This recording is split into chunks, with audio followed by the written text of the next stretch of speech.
He has no alternative now but to stand up, be man enough to apologise and resign. Order. He is a man that has lied to the Australian people. He has lied to this Parliament. Order. And the Treasurer now needs to resign. What he demonstrated was how reckless he is, how irresponsible he is, The honourable and how he should resign. Has expired. An old ute, a mate, the startling evidence of a stressed and finely drawn public servant, an email of some highly questionable provenance, an industry in crisis, and a chain of correspondence to and from the Treasurer all play a part in this continuing drama. What's known as a pickup truck in other countries is called a ute, or utility, in Australia. And some years ago... Has the Treasurer or his office, or anyone on his behalf, made representations on behalf of Ipswich Central Motors, John Grant Motors, or any other car dealership owned or associated with John Grant to Ozcar? It is the case that Mr Grant did make representations to my office, and he was referred on to the dealership, just like to the SPV, just like everybody else. I have no idea what the outcome of that was. What do you have to hide? Why don't you just tell us? Tell us what representation you've made. 1. I have been advised that neither I nor my office has ever spoken with Mr Grant in relation to Ozcar. 2. That neither I nor my office have ever made any representations on him. The Prime Minister and his Treasurer are accused of misleading Parliament over claims they provided political favours for a Queensland car dealer. The case against the Prime Minister hinges on one phantom email from his office to Treasury.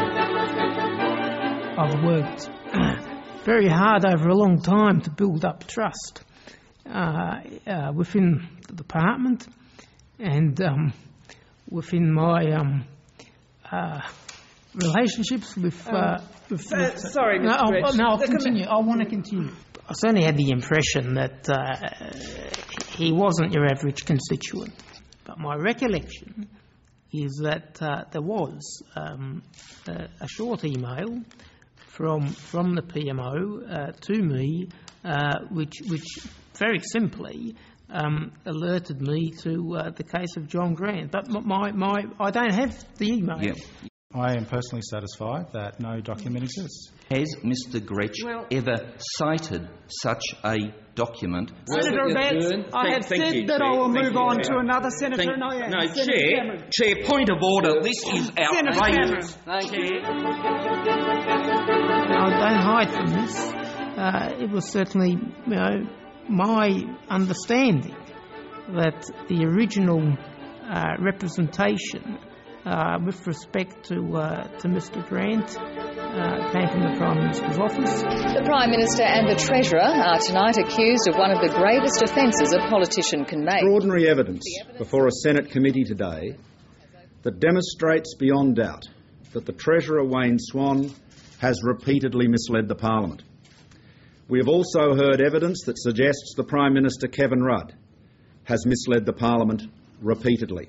1, I have been advised that neither I nor my office have ever spoken with Mr Grant in relation to Ozcar. 2, neither I nor my office have ever made any representations on his... If the Prime Minister and the Treasurer cannot immediately justify their actions to the Australian people, they have no choice but to resign. No documentary evidence whatsoever to underpin that. We can't find a thing. If there was something there, folks, I'd be the first one out to tell you. So in the end, it's the government versus Godwin Gretsch. Tomorrow, News Limited papers will publish the email they allege was sent by The AFP has been asked to determine if the email at the centre of the scandal is a fake. The email was not composed by anybody in the Liberal Party. This alleged email is false and a fake. I don't have a copy of the email, I hasten to add. I do not have a copy of the email.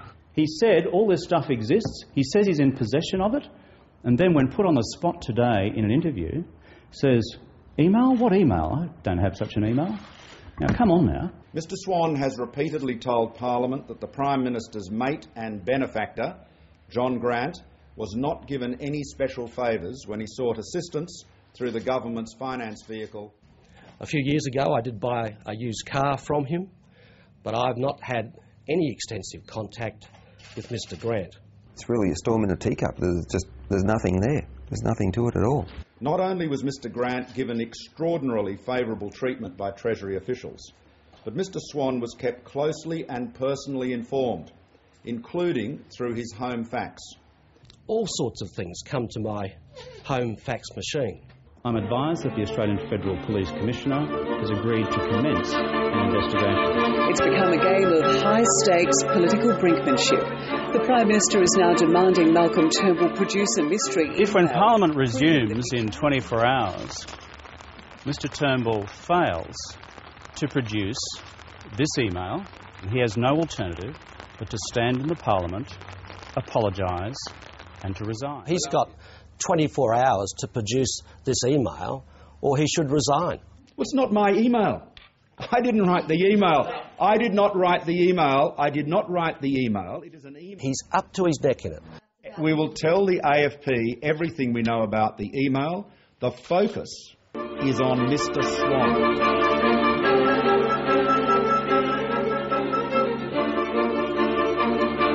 A showdown in Parliament today with Wayne Swan and Malcolm Turnbull both facing calls to resign. This purported email is fake, it is false, it is a forgery. That had been published, I believe, in the Telegraph. Problem, Mr Turnbull, it was not published in the Daily Telegraph until Saturday.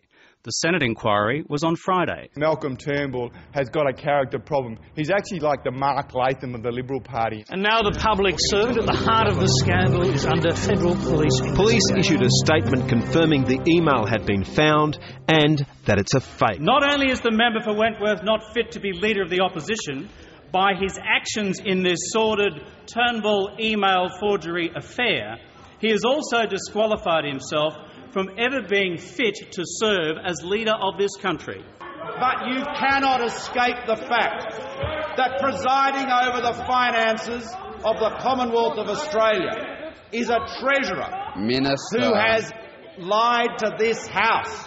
Mr Grant received no benefit from Oscar and he received no assistance whatsoever from Ford Credit. The email was not created or composed, nor was the text provided to the News Limited journalist Steve Lewis by anybody in the opposition.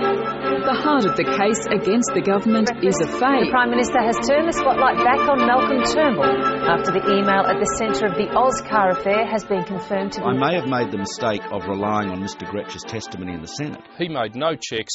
He just ran like a bull at a gate. He was convinced he had a smoking gun, and now it's blown up in his face. Malcolm Turnbull's done an outstanding job. In this issue? Absolutely. He did exactly the right thing. The Liberal Party should remove him. They need to reveal all correspondence with Mr Gretsch. The ABC understands that Mr Gretsch will also be questioned about other leaks from Treasury. As an intrepid member of the Press Corps, you would know that the last thing I would do is ever discuss, any more than you would, anybody who may provide us with information. Only the police investigation will establish if there's a link between Godwin Gretsch and the other Treasury leaks. Mr Turnbull has some explaining to do about what is the nature of any long-standing relationship between the Liberal Party and Mr Gretsch. It's nearly a week old and the Oscar affair is veering dangerously in all directions. Today, opposition MPs were backing away from Godwin Gretsch. I don't know. I haven't met him. The first time I met Godwin Gretsch is in the Senate estimates hearing. Never had a meeting. What about your staff? But so what if I had? Look, I know Godwin Gretsch. That is true. But I am not going to be distracted by that issue from my job of holding Mr Swan to account. The Treasurer has something to hide. The member for North Sydney resume his seat. The member for North Sydney resume his seat. Isn't it the case that just one car dealer out of 240 got a personal phone call from the Treasurer, had details on his case faxed to the Treasurer's home and avoided the financial scrutiny because he was a mate of the Prime Minister. I stand behind all of my previous statements to this House 100%. 100%, Mr Speaker. Mr Turnbull, is your position tenable at the moment? Look, the only position that is under challenge is that of Wayne Swan. The opposition's integrity has disappeared. His authority has disappeared. There is one reasonable thing for him to do under these circumstances: to stand, to apologise and to resign.